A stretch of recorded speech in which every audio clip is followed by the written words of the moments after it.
Hey everyone, welcome back to Brian's Mysteries and Adventures on Trail. In today's video, we're going to be talking about 3 different people. First, I'm going to go over some case updates for Riley Strain and Amanda Ninegar. Then I'm going to discuss a new case, someone who went missing less than a month ago. Her name is Rona May Cuena. She went missing on March 9th of this year, 2024. She was last seen near the Bridge to Nowhere Trail, which is near Mount Baldy, and I'm going to get into that later after I go over the updates on some of these other cases that I've already done videos on, but sadly, since my videos have gone out, there's been some very sad updates, and I just wanted to talk to you a little bit about them and also send my thoughts out to both of their families and prayers.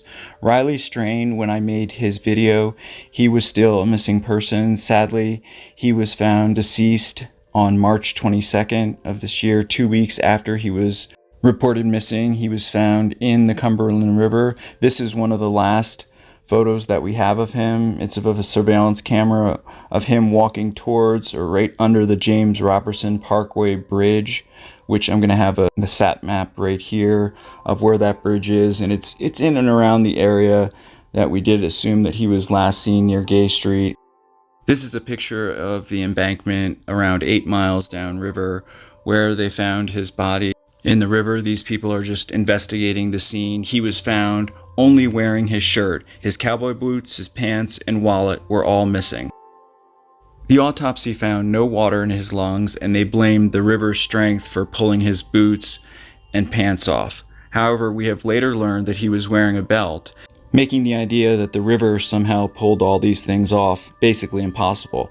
I also did a lot of studying on this dry drowning and secondary drowning, which aren't even actual medical terms, but the media have been using them and saying that this is very common in drowning, when in fact it's very rare. One study that I read where 570 individuals had died from drowning, 98.6% of those had water in their lungs.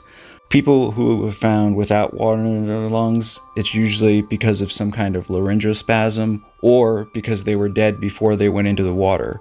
The family did not accept this autopsy. In my opinion, I don't accept it either. It just doesn't make sense.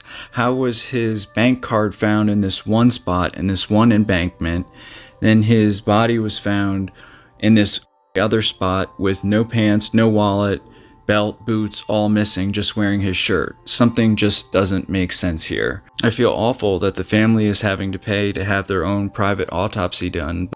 I hope and pray that they find the real answers. It's also noteworthy that Riley Strain was an excellent swimmer, and it's just hard for me to believe that he would have stumbled into the water and not have been able to walk or swim out, even if he was intoxicated. My thoughts and prayers go out to his family, everybody that's working on the new autopsy, all his loved ones, and I hope they find out what really happened that night. Sadly, my next case update with Amanda Ninegar is not any better. She was found deceased on March 29th of this year, 2024. As many of you probably know that are familiar with this case, her car was found abandoned in South Cibola Desert of Arizona. It was nowhere near any major highway, roughly 4 to 5 miles away. It was also in a very odd position. It was up on this boulder. Her body was found in the evening hours of March 29th under this tree, completely naked. Her clothes were scattered roughly 10 feet away from her. Like I stated, roughly 1.5 miles from where the car was found abandoned. This case is so tragic and so sad because of the confusion between the police and the media. We now know that the 911 call was almost an hour long.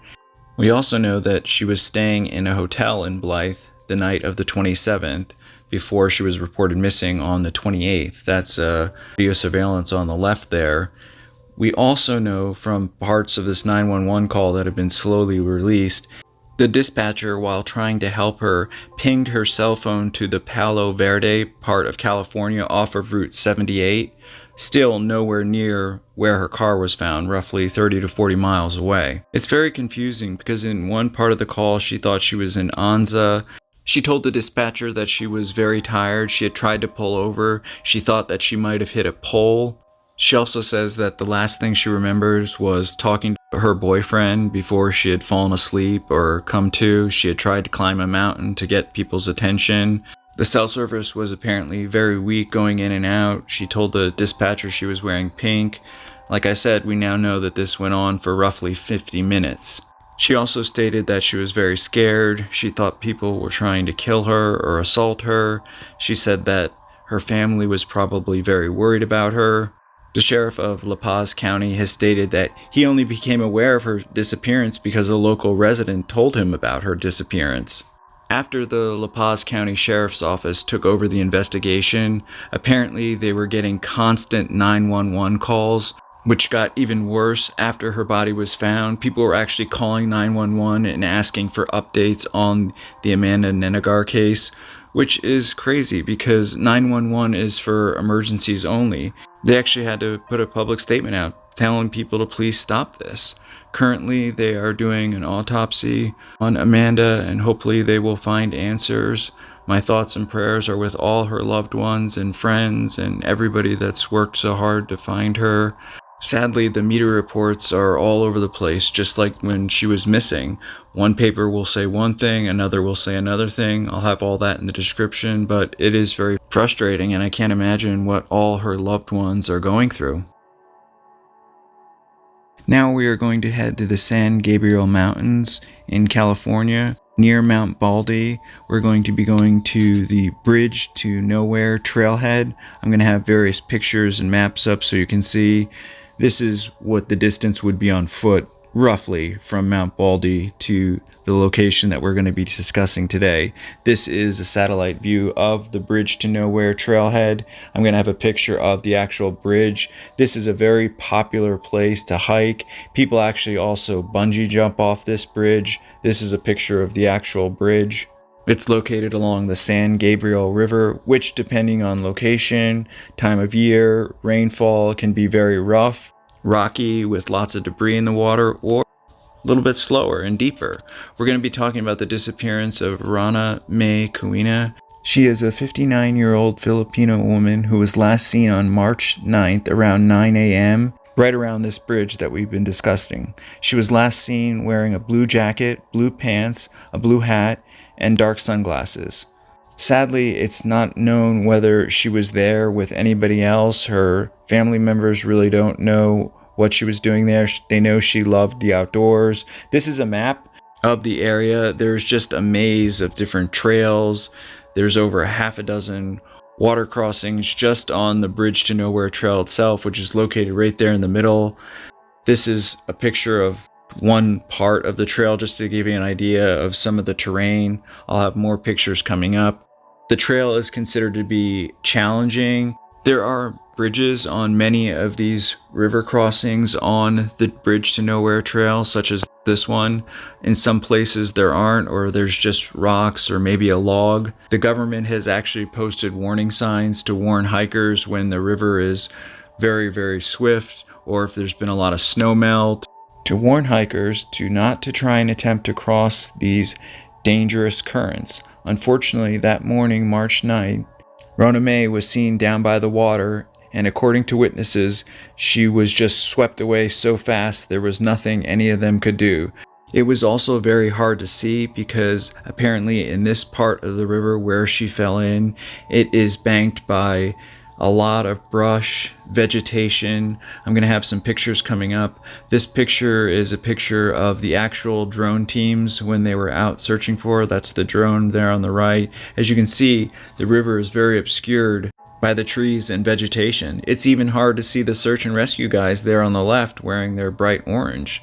They brought in this helicopter. This is a picture of the actual search team that went out, tried to do an aerial search for her. Unfortunately, they were still having trouble seeing because of all the growth and the way the river winds around in that area. The Los Angeles County Sheriff's Department came out because they weren't sure whether she was alone, and it's possible that she could have been pushed into the river. In fact, they even brought out their homicide division, and I'm going to have more information in the description. This is a picture of their investigators coming out to search the area. As you can see, you can barely even see the water. This map shows the trail in relation to where the river is. They run sort of side by side, but it does cross over in some of the more shallow areas. Unfortunately, this case really didn't get a lot of media coverage at all. You might be thinking, well, she probably drowned, but then why haven't they found her body? The search and rescue teams and the Los Angeles County Sheriff's Office have done extensive searching, and this happened almost a month ago now. They believe that they would have found her body at this point had she drowned, which she may have, but the Los Angeles County Sheriff's Office is asking for the public's help. If you have any information regarding her case, please contact them at 323-890-5500. If you happen to be hiking anywhere in that area between March 9th and now and saw something suspicious, you can also leave an anonymous tip by calling the LA Regional Crime Stoppers at 1-800-222-8477. I'll have all that information and more in the description. My thoughts and prayers go out for Rona May Cuena, her family, her friends, all her loved ones, and I hope more people start looking for her when they're out there. Just look for anything, maybe article of clothing, her blue jacket, her blue hat, her sunglasses, anything that could help detectives find her. If there was foul play involved, those people need to be caught and brought to justice. Thank you all for watching. Thank you all for all your comments, your feedback, your support. I really appreciate everything. Special thank you to co.ag for providing the background music. Hopefully I'll see you all in the next one. Take care. Hey everyone, thanks for sticking with me to the end. As always, if you have any case suggestions or feedback that you want to share, I'll have my email in the description, as well as if you want to buy one of the merch calendars. I know we're in April already. Try and give you a discount as whatever I can do. If you want to make a donation, or just if you haven't subscribed, I'd ask you consider subscribing. It's free and it really helps the channel. Commenting or liking the video if you like it or if you dislike it, if you have any feedback for me. As always, I'll have all my sources in the description, including the studies I was talking about earlier in the video. Please, if you have any information regarding any of these cases, contact the proper authorities, which I'll have in the description. My thoughts and prayers go out to all these families, their loved ones, and all the authorities and people that are working to try and find out what really happened to these people. It's just such a tragedy, and I hope that they are able to find closure soon.